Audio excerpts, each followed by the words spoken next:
Hey everyone, how are you all doing? In today's video, we're going to go over a fan fiction that a lot of you have requested over the years and I've never actually done. This video will be eventually animated, so I can't wait to do that, but while I do, I want to make this just as a regular fanfic for you all to enjoy. And we're going to have two different outcomes to this one, so there's going to be a light side and a dark side version. So without further ado, let's get to it. As the lava-induced fire settled on Anakin's burnt body, he observed the dark volcanic clouds above. Shadowed momentarily by the landing Imperial shuttle of his new master, he could hear Padme's ship blast off in the distance. These were all the moments of pain and torment for Anakin Skywalker in the real universe of Star Wars as he fell to his own defeat on Mustafar. His arrogance blinded him, as Palpatine said, and ironically, it was what ended up in the eventual downfall for the Empire. Now, in today's not-so-real alternate timeline fanfiction, this will be one that I've never done before. It's what if Obi-Wan killed Anakin on Mustafar. Now, Kenobi didn't finish Anakin off because, well, for one, he couldn't bring himself to do it. And second, by the time he traveled down the high ground to kill him, potentially falling into the lava himself, he would waste precious moments of escape as Palpatine landed, for he knew if the Emperor came before him, he would surely die, as Yoda must have lost. This is all from the explanations in the novels, but today's video will cover what if Obi-Wan had gone down that mountain of high ground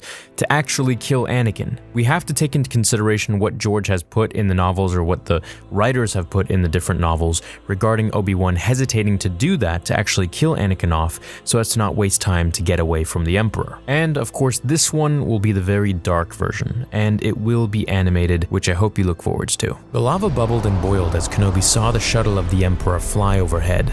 He couldn't let Anakin suffer like this. The sight of his friend, Padawan, and little brother burnt and impaled, screaming in agony as he crawled with one arm and no legs.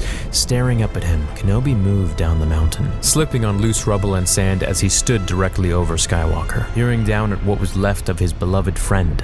Now, Vader. Obi-Wan, full of tears in his eyes, looked over to the landing pad far, far away as the Imperial shuttle touched down, then back at Skywalker. Anakin reached up at him with his last mechanical arm, murmuring something with rage and sorrow in his eyes, but nothing came out.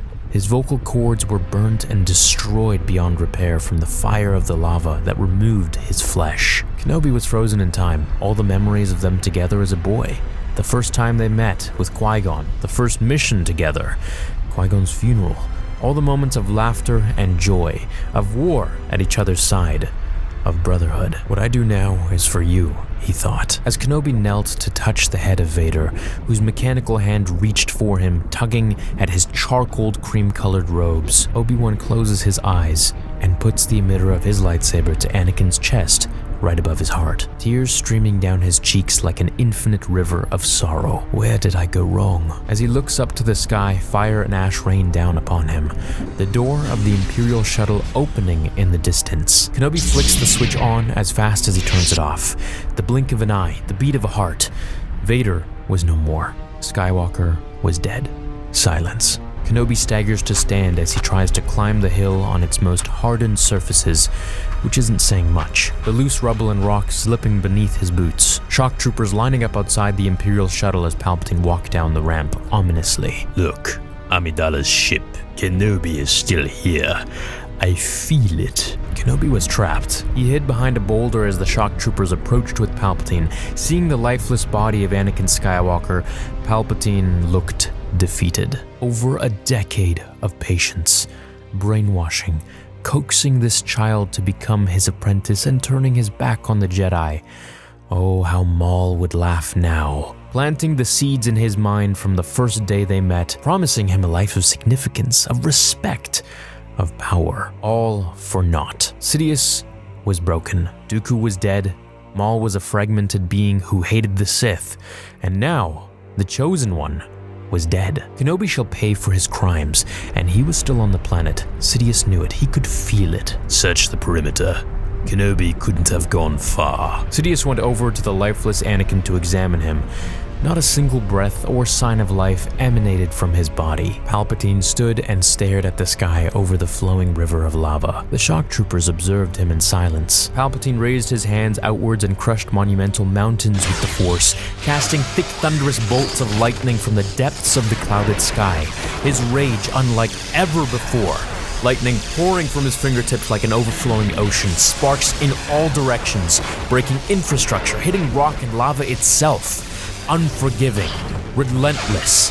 Sidious's eyes glowed yellow as his lightning broke through the ground itself. Turning on his heel, he directed his bolts to the front of a large boulder as it crumbled and reduced to ash. Kenobi stood gallantly, igniting his lightsaber only to reach for Anakin's on his belt, igniting it as well. Time could not be wasted with pleasantries. He was the last Jedi in the galaxy for all he knew, and it wouldn't end with his defeat today. Kenobi threw his lightsaber into the heart of the shock troopers.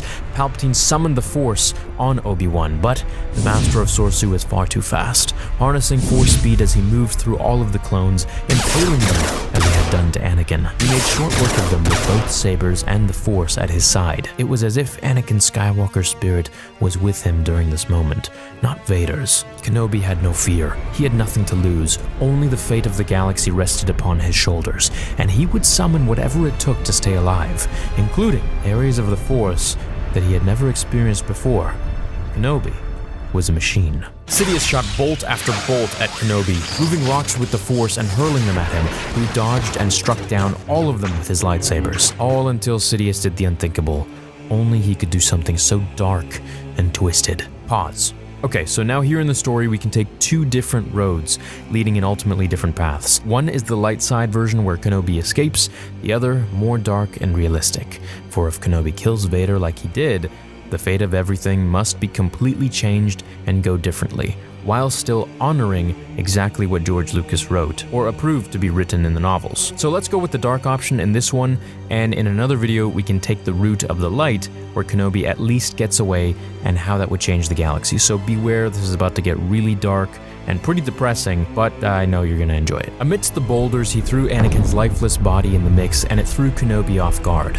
He couldn't strike it down. As he lost balance, Sidious grabbed him with the dark side of the Force, lifting him in the air as Kenobi deactivated the lightsabers in his hands and reached for his throat in pain. Life was leaving him. Alas, I shall rid the galaxy of you, and when Order 66 is complete, your feeble Jedi will be nothing more than a memory of treason in my galactic empire. As Sidious felt the life drain from Kenobi, he closed his eyes to take it all in. Palpatine had held him in place, immovable, as he pulled Kenobi towards himself, watching the life leaving his eyes as he flicked his wrist and twisted Obi-Wan's neck around with an electrifying crack, dropping him to the ground beside the corpse of Vader. Master and former apprentice, together at last, suffering the same fate. Sidious looked down upon them, lifeless, disgust in his eyes. He knew Yoda was still out there. He still lived, and the possible danger of what could come from that. A new apprentice was in order, but whom? Or what? Heading back to the ship with the body of a lifeless Vader, he stopped at Padme's with his shock troopers who had been stationed there, ordered not to move. Observing Padme, he saw the life within her stomach and ordered a medical capsule for her immediately. As the clouds above darkened and lightning crackled in the sky, Palpatine smiled, for he had just found 2 new heirs to his throne. I hope you guys enjoyed this super dark version of What If Obi-Wan Killed Anakin. Please be on the lookout for this one to be animated, and I hope you enjoyed it. So let me know what you think the light side version could be like, how it should go. How do you think Obi-Wan could escape? I originally had it written in there that Palpatine actually threw the body of Vader at him as he was throwing the boulders, and Obi-Wan couldn't actually slice through the body through the boulders that were being thrown at him. So eventually he was actually captured by Sidious in that moment where he faulted and paused for Anakin. And I was thinking for him to get away, maybe he could throw Anakin's lightsaber at Sidious as Sidious, closes his eyes and revels in the destruction of what he perceives as possibly the last Jedi before him. And in doing so, Obi-Wan would throw Anakin's lightsaber at Sidious, and it would be that lightsaber that would either impale him or injure him severely, which would allow him to get a moment to harness Force speed, whatever Force abilities he had left in that tired state, in that drained state, get away, run to Padme's ship, collect her and the droids, get in there and blast off. Now Sidious could then of course follow him. It could lead into, you know, kind of a cat and mouse chase, or he could actually get away, travel into hyperspace, and try and find Yoda somewhere. Maybe meet up with Bail Organa or something like that. Padme would die, she'd give birth, but at least the twins would still be kind of in the safe haven of Obi-Wan. But I think the situation would be more dire in that sense, where Obi-Wan would probably have to find Yoda, and there wouldn't be any time to really hide them. I mean, Yoda was pretty well hidden from the Empire because he stayed on Dagobah, which, if you didn't know, had a dark side Force nexus on it. This clouded the Emperor from actually feeling his light side spirit on the planet, kind of just blending in with everything else. And of course, you know, he just tried not to use the Force as much as he could. So I feel like in that timeline, Obi-Wan might escape and then take the children of Skywalker to Dagobah, and you know, where they could be trained, and it would kind of just go along the same storyline of a previous fanfiction I did. So I want to know what you guys think. I'd like to really mix it up a lot more than that. So maybe, you know, he could, I don't know, I don't want to do essence transfer of, you know, him transferring like someone's body, or I don't know, into Vader or something. That would be stupid. So I want to do, maybe he turns Vader's body into, I don't know, like a Grievous-esque kind of thing, because he still has Anakin's brain, and it is Star Wars, so you can pretty much do whatever you want with, you know, living beings. It's beyond cyberpunk at this point. So maybe he could do something like that. But I want to hear your guys' ideas. Thank you so much for watching this video. I'll catch you in the next one. Have an awesome rest of your day, and until then, remember, the Force will be with you, always.